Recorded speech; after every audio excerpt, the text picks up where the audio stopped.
Welcome to this session on histology of lymphoid system.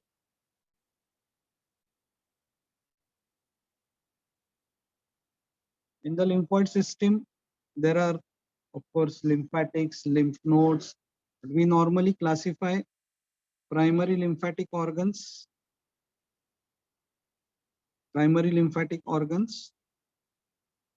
and secondary lymphatic organs.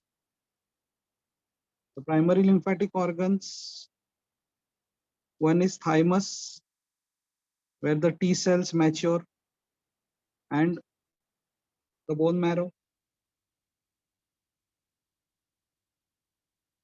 from where the B cells are, of course, T cells also are produced in the bone marrow, but they mainly go to the thymus and they mature over there. The secondary lymphoid organs are lymph nodes,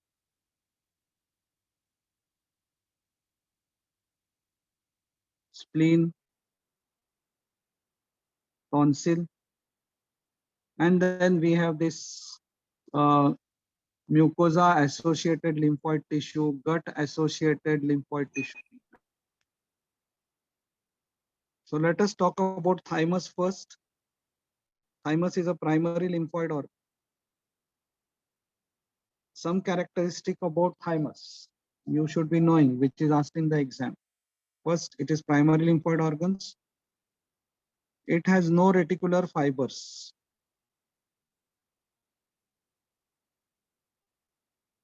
Only reticular cells are there. And these reticular cells, they form what is called as blood thymic barrier. Why do we need this blood thymic barrier? To protect the T cells from getting sensitized.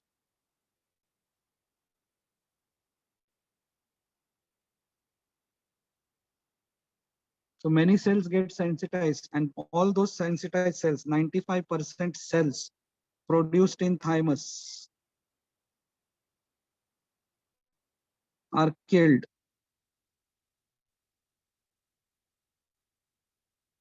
Only 5% cells are released. They are released in the bloodstream. Okay.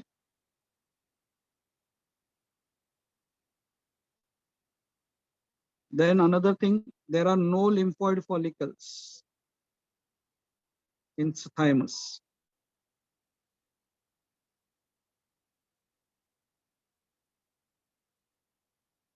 Now let us draw the thymus. So suppose this is the capsule, and then of course there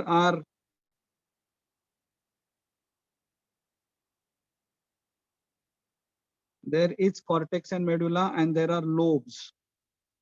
Okay, so these are the lobes. Now inside each lobe,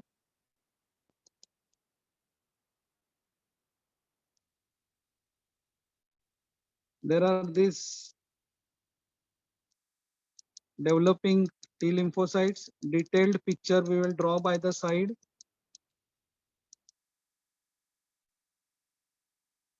So then this part is called as cortex. This part is called as medulla. The medulla of one lobe is continuous with the medulla of the other lobe. And inside the medulla, what we see is Hassel's corpuscles. They are concentric Hassel's corpuscles. So now let us go inside and see what is the situation in the thymus. So this is one reticular cell.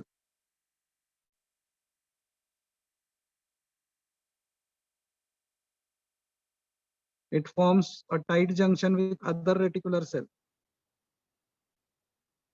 This forms tight junction with other reticular cell. And inside here are the developing T lymphocytes.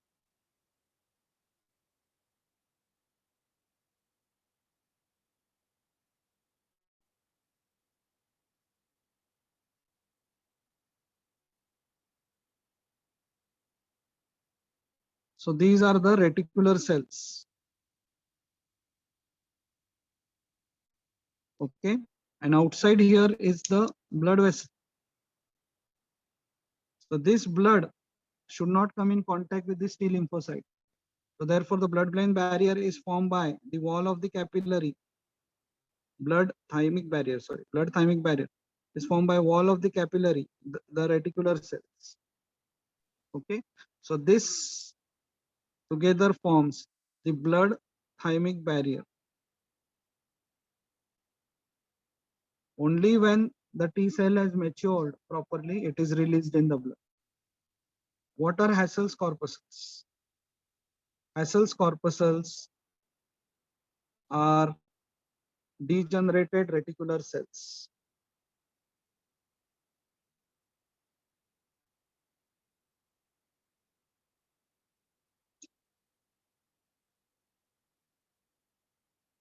Okay, so I'll again talk about the thymus. Thymus is a primary lymphoid organ. There are no reticular fibers in thymus. There are only reticular cells. Okay, these reticular cells form the blood thymic barrier. The purpose is to protect the T cells from getting sensitized. 95% cells produced in thymus are killed. Only 5% cells are released in the bloodstream. Okay, there are no lymphoid follicles. Then there is cortex and medulla. Medulla is continuous. Okay, the medulla is continuous with the medulla of the other lobes. So, and inside the cortex, we see this situation that there are many reticular cells. They are forming a blood thymic barrier. They are united with each other by a tight junction. And this tight junction prevents the sensitization of the T cells. So these are the key points about thymus. Then let us go to the next lymphoid organ, and that is lymph node. Now lymph node is again bean shaped or kidney shaped. Surface is convex and concave. This part is the hilum, and from the hilum the vein leaves into the hilum, the artery enters, and from the hilum also leaves the efferent lymphatic. So where are the afferents? The afferents are here.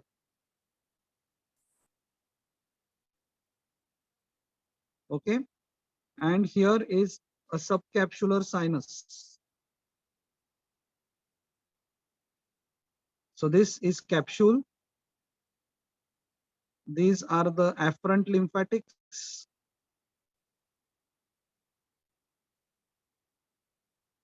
Then this is subcapsular sinus.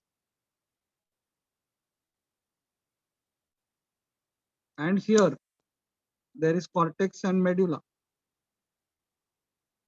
So in the cortex, we see lymphoid follicles. These lymphoid follicles are of two types. One is primary. Two is secondary. Primary has no germinal center.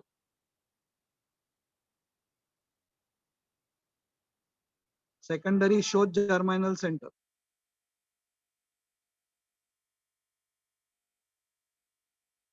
Okay, so some are secondary. So this is secondary.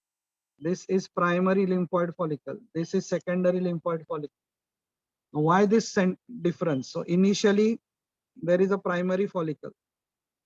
Now what happens is an antigen enters it. Antigen enters the primary follicle. So now that antigen is taken to the center. So this is the antigen. Then against this antigen, there are antibody. Before the antibodies are produced, the new B lymphocytes are produced. B lymphocytes are produced. So these B lymphocytes, newly produced B lymphocytes, they are pale. So what we see is that these are the dark lymphocytes, and here in germinal center, why germinal center is pale, is there are new B lymphocytes formed. And these B lymphocytes are pale, and that's why the center is pale. And then these new B lymphocytes, they produce the plasma cells, and the plasma cells, they produce antibodies.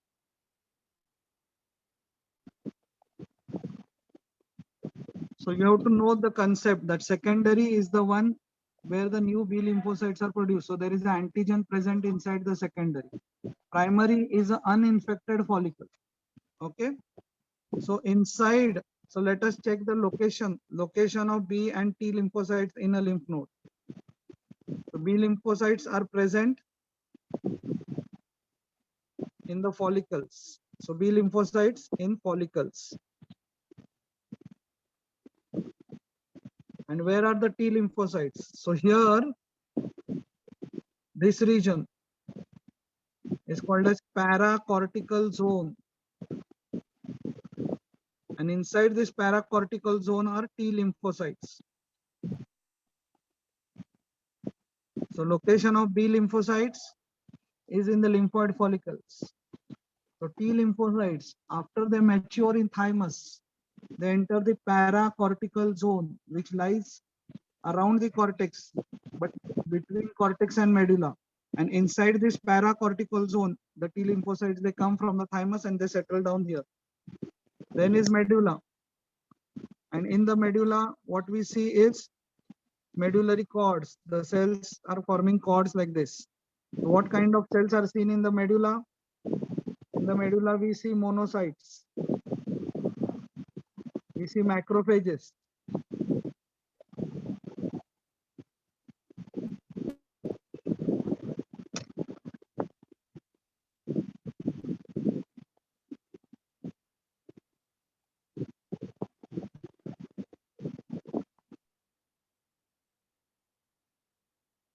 Okay.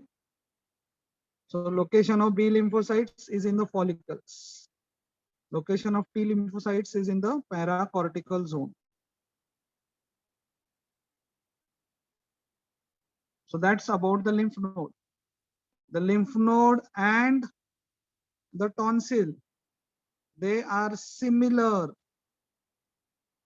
except the covering epithelium of the tonsil will be that of the oral cavity. Stratified, squamous, non-keratinized.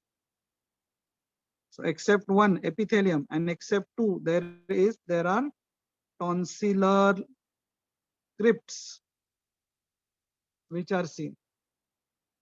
Okay. So then how will be the tonsil? There will be a tonsillar crypt, and the epithelium, epithelium will be stratified. So there will be stratified epithelium.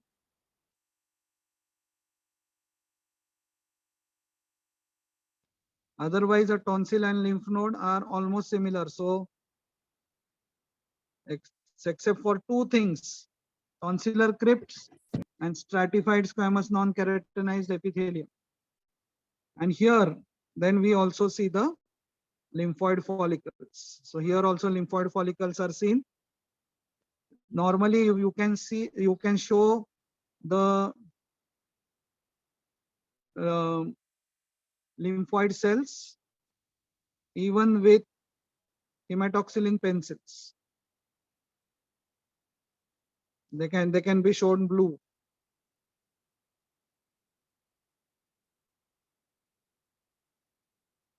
Okay, so this is how a tonsil looks like. Then it will also have some primary and some secondary follicles. So some secondary follicles, some primary follicles. Okay, going back to the lymph node. here at the junction of the germinal center, which is pale inside one follicle. Okay, at this location, there are M cells. M cells. These are called as memory cells. Okay, they store the information about the previous antigen. So inside, at this location, in the periphery of the germinal center are M cells. So that is about the lymph node and tonsil. Now moving on to our last component of the lymphoid organs is spleen.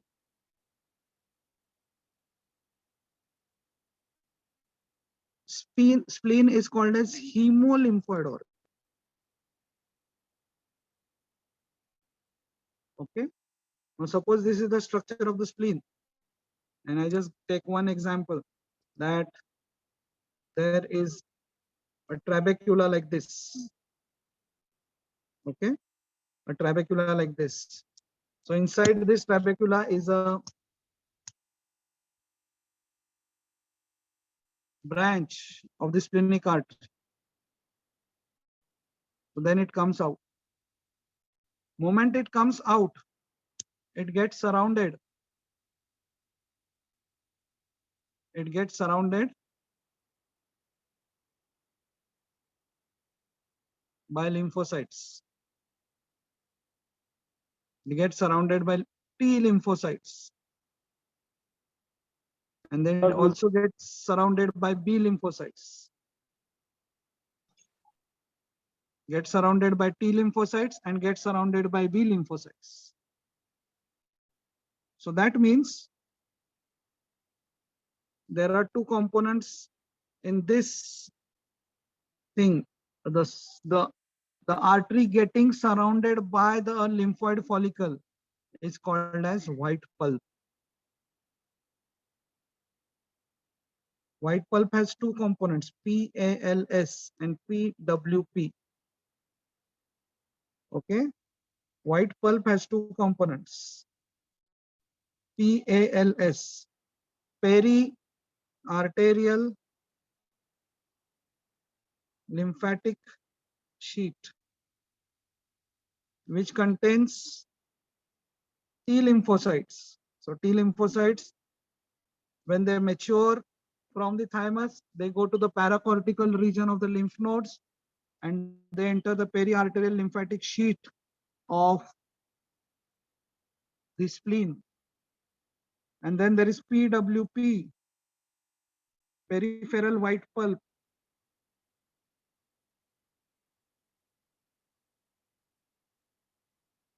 Peripheral white pulp,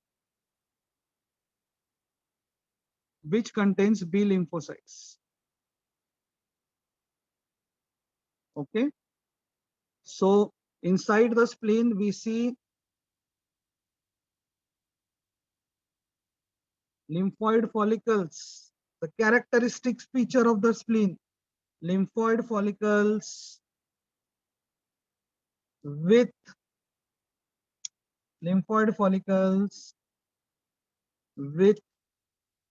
an eccentric arteriole. The follicles are there, lymphoid follicles are there in other organs also. But here the lymphoid follicles will show an arteriole.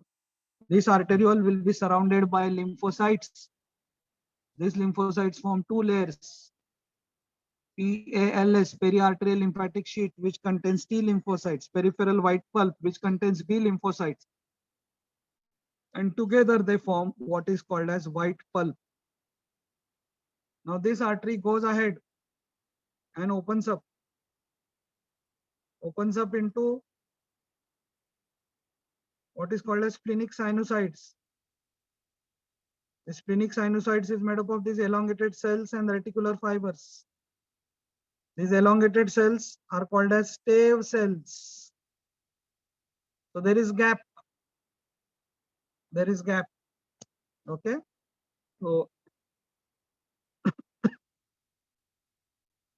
I'll just turn them into blue now because now this is the venous end. And then it ends in a vein, and then vein also is lying in the trabecula. Okay, so this is the splenic vein, part of the splenic vein. What is this? This is a splenic sinusoid. This splenic sinusoid is surrounded by cells, macrophages. Okay, there are cells surrounding it. That is, those cells form a cord called as Billroth cords. Billroth's cords. Now what happens is, suppose a RBC. Okay, suppose a RBC which is there inside this eccentric blood vessel now comes here, and this is opening into a sinusoid. This is a closed circulation theory. There is an open circulation theory also. Right now I'm not talking about that. The open circulation theory says that the artery opens and then the sinusoid starts here. So there is, the cells are, this is called as open circulation. But what I have drawn is closed circulation. What I have drawn here is closed circulation. So now this RBC which is there inside, RBC is now passing through this sinusoid. So this RBC is pushed out. This RBC is pushed out. Now suppose this RBC which is pushed out is more than 120-day old or has a parasite or is sickle shaped. What will happen is the macrophages will destroy it. The macrophages will destroy the RBCs. Okay, and if it is sickle shaped, it will not be able to go inside again. Something like Alibaba. Alibaba entered, the normal RBC is like Alibaba. Alibaba entered the cave and then came out of it. So normal RBC enters the spleen and comes out of it and goes inside the sinusoid again. But Alibaba had a bhai called as Qasim. Qasim entered the cave but could not get out of the cave. So abnormal RBCs, old RBCs, sickle-shaped RBCs, RBCs with parasites, they can enter the spleen because of the arterial pressure but cannot get inside because then the macrophages kill it. The macrophages are here forming Billroth cord around the sinusoids. So what forms the red pulp? What forms the red pulp? The red pulp is formed by one, the sinusoids of the spleen surrounded by Billroth's